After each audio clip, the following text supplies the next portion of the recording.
ஹல்லேலூயா. கர்த்தருடைய பரிசுத்த நாமத்திற்கு மகிமை உண்டாவதாக. கர்த்தர் தந்த இந்த புதிய மாதத்திற்காக கர்த்தருக்கு நம்ம நன்றி செலுத்துவோம். தேவன் நமக்கு இந்த மாதத்தில் தியானிக்கும்படியாக, கற்றுக்கொள்ளும்படியாக, செபிக்கும்படியாக, நம்மளை உற்சாகப்படுத்தும்படியாக தந்ததான வேத வசனம் சங்கீதங்களின் புஸ்தகம் 146 6வது வசனத்தினுடைய கடைசி பகுதி. அவர் என்றென்றைக்கும் உண்மையை காக்கிறவர். ஆங்கிலத்தில் வாசிக்கும் போது he remains faithful forever. கண்களை மூடி கர்த்தருக்கு முன்பாக நம்மை நாம் தாழ்த்த போகிறோம். கர்த்தர் இந்த மாதத்தை நமக்கு பிரயோஜனம் உள்ளதாக மாற்றித்தர வேண்டும், பாதுகாப்பு நிறைந்ததாக மாற்றித்தர வேண்டும். இந்த வசனத்தை நம்ம பிரயோஜனப்படுத்தி கொள்ள வேண்டும் என்று சொல்லி நம்ம ஜெபிக்க போகிறோம். இந்த துவக்க செய்தியாக தலைப்பு உண்மையை காக்கிறவர், ரிமைன்ஸ் ஃபெய்த்ஃபுல் ஃபார் எவர். எங்கள் அன்பாய் நேசிக்கிற எங்கள் பரிசுத்த பிதாவே, கடந்த மாதம் முழுவதும் எங்களோடு கூட இருந்து கர்த்தரை நீர் பாதுகாத்து வந்தீங்க, போதுமானவராக இருந்தீங்கப்பா. புதிய மாதத்தில் நாங்கள் பிரவேசிக்க உதவி செய்கிறீங்க, அதற்காக உமக்கு நாங்கள் நன்றி செலுத்துகிறோம். இந்த மாதத்தை கர்த்தர் எங்களுக்கு ஆசீர்வதித்து கொடுங்க. நாங்கள் ஒன்றுக்கும் கவலைப்படாமல் எல்லாவற்றையும் உடைய சமூகத்துக்கு கொண்டு வர வேண்டும் என்று சொல்லி அறிந்திருக்கிறோம். அந்தந்த நாளுக்கு அதனுடைய பாடுகள் போதும் என்று சொல்லி கர்த்தர் சொன்னதான வசனத்தின்படியே நாங்கள் எதை தேட வேண்டுமோ அதை தேடவும் முக்கியப்படுத்தவும் ஆண்டவங்களுக்கு உதவி செய்யுங்க. மற்ற எல்லா காரியங்களையும் கர்த்தர் நீர் பாதுகாத்து கொள்வீங்க. நீங்கள் ஆண்டவரை பொறுப்பெடுத்துக் கொள்வீங்க. நீங்கள் தேவைகளை சந்திப்பீர் என்று சொல்லி நாங்கள் அறிந்து ஆண்டவரே இந்த நேரத்தில் நீர் உண்மையை காக்கிறவர், என்றென்றைக்கும் உண்மையை காக்கிறவர் என்று அறிந்து உடைய சமூகத்தில் எங்களை ஒப்புக் கொடுக்கிறோம். கர்த்தராகிய இயேசு கிறிஸ்துவை நாம ஜெபிக்கிறோம். அருமை பிதாவே, ஆமென். இந்த வசனம் அவர் என்றென்றைக்கும் உண்மையை காக்கிறவர். உண்மையை காக்கிறவர் என்ற தலைப்பு நான் சொன்னேன். ஆனால் கரெக்டாக சொல்லணும் அப்படின்னு சொன்னால் என்றென்றைக்கும் உண்மையை காக்கிறவர் என்று நம்ம வேதத்திலே வாசிக்கிறோம். யார் உண்மையை காக்கிறவர் என்று நீங்கள் வாசிக்கும் பொழுது முழு வசனத்தை நம்ம வாசிப்போம். அவர் வானத்தையும் பூமியையும் சமுத்திரத்தையும் அவைகளில் உள்ள யாவையும் உண்டாக்கினவர். அவர் என்றென்றைக்கும் உண்மையை காக்கிறவர். அப்ப யார் உண்மையை காக்கிறவர், அதுவும் என்றென்றைக்கும் உண்மையை காக்கிறவர் என்று சொன்னால் வானத்தையும் பூமியையும் சமுத்திரத்தையும் அவைகளில் உள்ள யாவற்றையும் உண்டாக்கினவர் என்றென்றைக்கும் உண்மையை காக்கிறவராய் காணப்படுகிறார். அப்ப இது தேவனை குறிக்கிறது. அதுவும் யார் சகலவற்றையும் உண்டாக்கினாரோ அவரை குறிக்கிறதான வார்த்தையாய் காணப்படுது. எப்படி அவர் என்றென்றைக்கும் உண்மையை காக்கிறவராக அவர் காணப்படுகிறார்?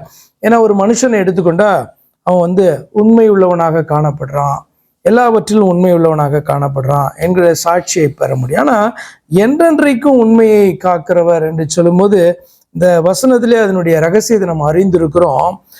வானத்தில் பூமியில சமுத்திரத்தில் ஏற்படுகிற மாற்றங்கள் எதுவுமே பார்த்தீங்கன்னா அவைகளெல்லாம் உண்டாக்கினதான தேவனை பாதிக்காது.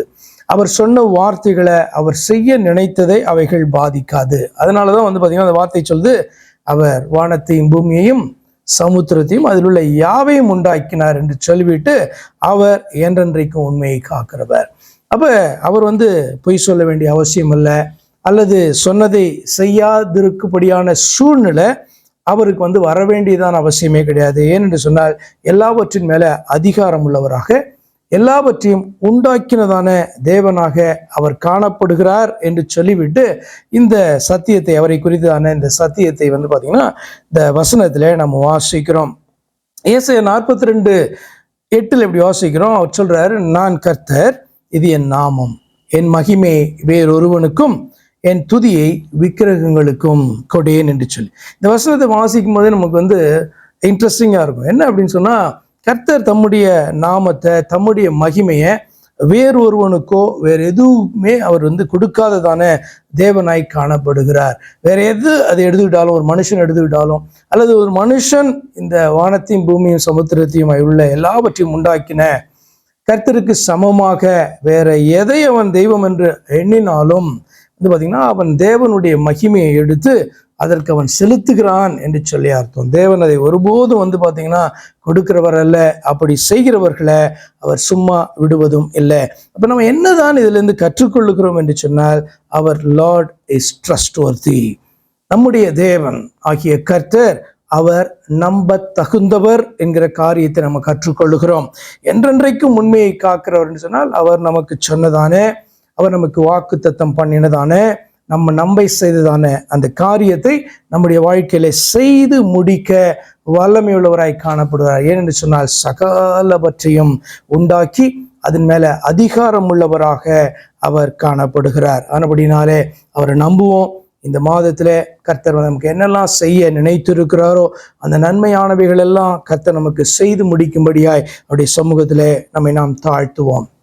எங்கள் அன்பை நேசிக்கிற எங்கள் பரிசுத்த பிதாவே, அப்பா, நீர் என்றென்றைக்கும் உண்மையை காக்கிறவர் என்று சொல்லும் பொழுது வேதத்தில் நாங்கள் வாசிக்கிறோம்.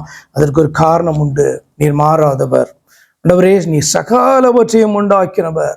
எந்த மாற்றங்களும் இயற்கை சூழ்நிலைகளும் ஆண்டவரே உம்முடைய உண்மை தன்மையிலிருந்து உம்மை மாற செய்ய வல்லமை உடையவைகள் அல்ல என்று சொல்லி நாங்கள் அறிந்திருக்கிறோம். ஆகையால் கர்த்தாவே, நீர் எங்களை நம்ப செய்ததான வார்த்தையை, கர்த்தாவே, வசனங்களை ஆண்டவரே நீ ஒரு விசை கூட நினைத்தருளுவீராக.